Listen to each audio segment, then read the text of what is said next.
Good morning to a brand new day. Time to learn and games to play. Learning things is so much fun. Learning is good for everyone.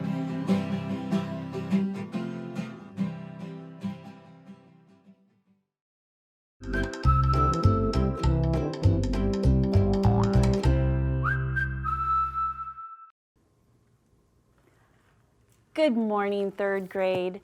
I'm Mrs. Nix, and I am so excited to hang out with you this morning and support you as you become amazing thinkers, readers, and writers. You know what? I was just finishing up Ordinary Mary's Extraordinary Deeds, and if you are ever looking for an amazing, heartfelt book about one little girl's extraordinary deed, because sometimes as a kid we don't feel like anything we do really matters, then this is a book you need to check out because it is a fantastic story about how she really affects so many people around her. So check it out. Okay, so today, because we're going to practice our reading, I want to talk about a few things. We're going to look at our high frequency words. We're going to then get into some short vowel sounds and practice our inflectional endings. And then we're going to take it in and we're going to read another part of our story about Thanksgiving. Okay, you ready to start today? Awesome. So let's start with those high frequency words. High frequency words are the words that we see often in text, and we just need to be fluent readers with them. So by the end of the week, you should be feeling pretty strong and confident with these words. They should be words that you're very familiar with, and if not, that's okay too. Write them down and practice them. Be responsible for your learning success. Okay, let's go through and read them real quick. We have are, around, ate, at, as, ask, another, any, away, and back. Nicely done. So two of them that we're going to focus on today are another and any. Now here is something that we really need to be able to pay attention to and think, especially early on a Thursday morning, right? So let's think about, because sometimes a word might be able to fit into, either word might be able to fit into a sentence, so it's going to be really important that we pay attention to both of our choices today and persevere. Okay, persevere, that's a good word. We got to think about it. We want to make sure that we continue to work hard. So, may I have cookie please?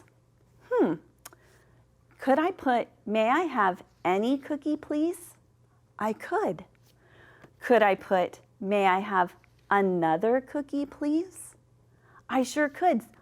Either word works. So I'm going to persevere. I'm going to hang on for just a second and read my second sentence to see if I have some more clues there. I can't eat more pizza. So could I say, I can't eat another more pizza? That doesn't make any sense. So I know that I can't eat any more pizza fits, which tells me today I want another to come up here. May I have another cookie, please? So boys and girls, it's always important. This is just a great reminder as you're going through and you're taking a test or working on some work to persevere. Make sure that you're reading all of your options before just selecting. Okay, here's my next piece. We're going to go in and we're going to review those short vowel sounds that we've been practicing all week. The short E, the short O, the short U.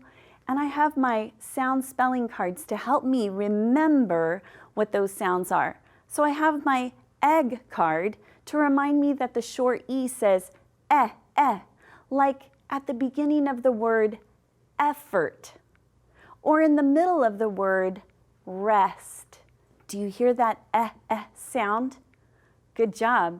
I brought my octopus sound spelling card to remind me that the short O says like at the beginning of on, or in the middle of the word pocket. And then I have my umbrella card to remind me that the short U says like at the beginning of until, or in the middle of dust. Do you hear that dust? Good job. Boys and girls, it's always important that you are able to train your ear to be able to hear the sounds. That's going to help you with your writing. Another thing that's going to help us is by practicing our reading. So let's look at reading some words today that have those short vowel sounds.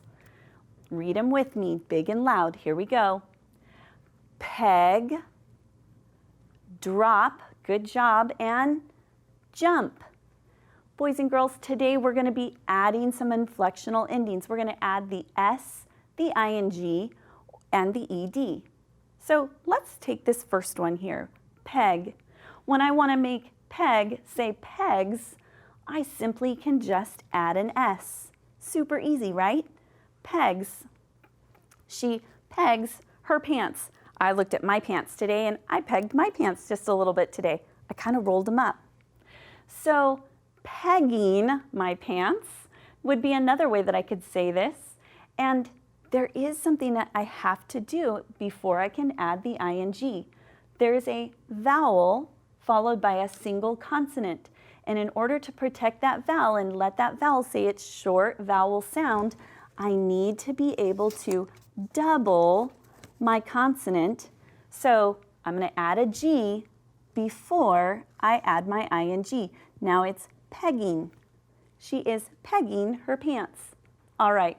Now pegged, remember the ed actually can say three different sounds. It can say d, ed, or t.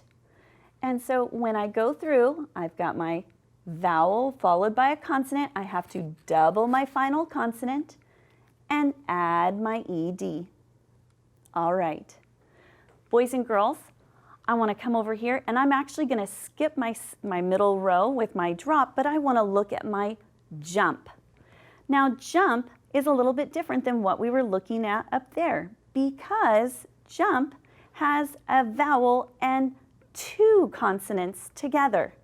Those two consonants protect that vowel, so when I go through and I add my S, I can just say jumps. I don't need to double my consonant like I did before because I have two consonants. So I can say jumping just by adding my ing. The same can be true when adding ed. So now I can say jumped.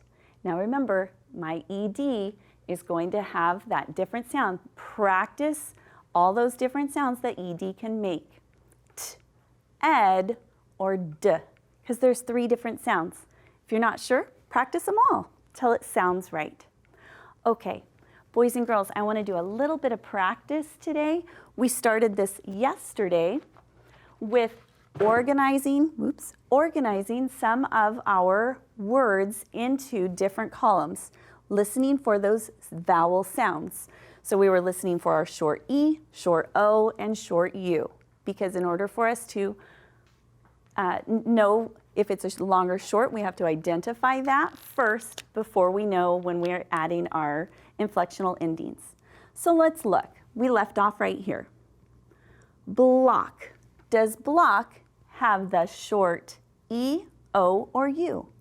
It does. It has the short O, so let's write it. Block. How about check? Does that have a short E sound?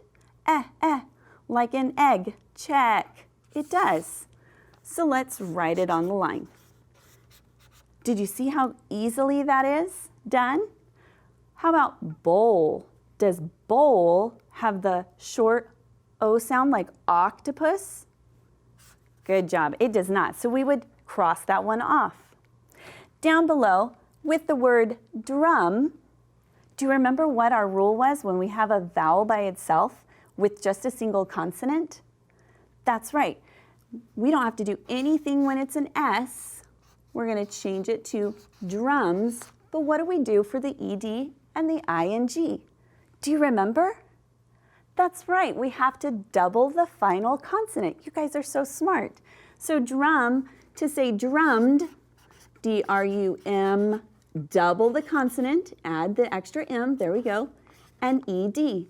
And drumming does the same thing. So we would write drum, double that final consonant, and write ING. You guys are doing fantastic.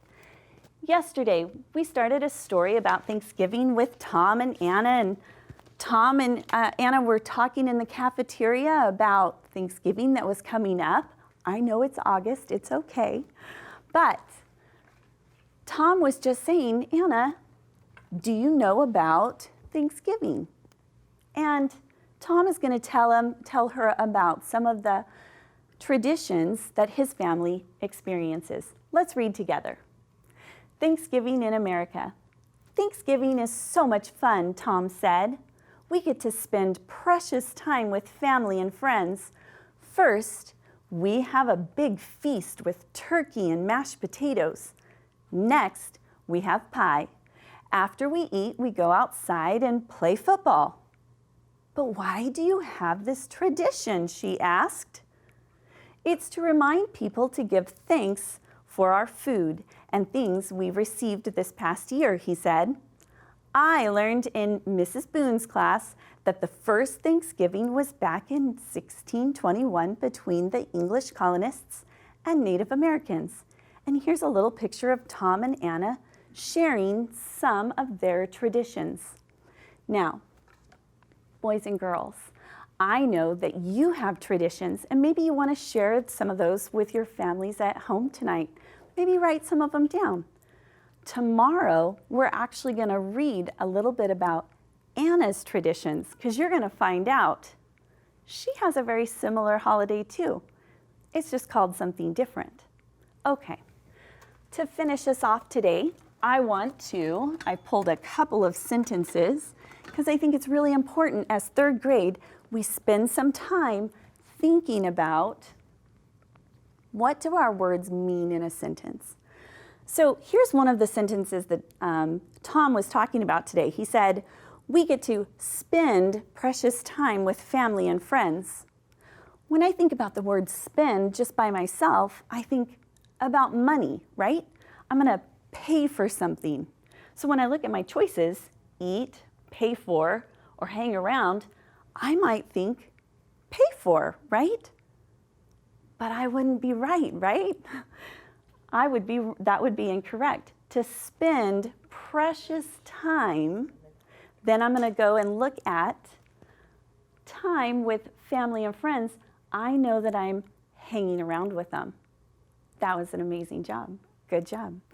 So boys and girls, I want to say thank you so much for hanging out with us this morning, and as you're getting ready for school today, I want you to think about and remember, you are responsible for your learning success. So ask the questions, listen, and share your ideas. Together, we can do so much more. Have a great day, and I'll see you tomorrow back here on PBS. Have a great evening. Bye-bye.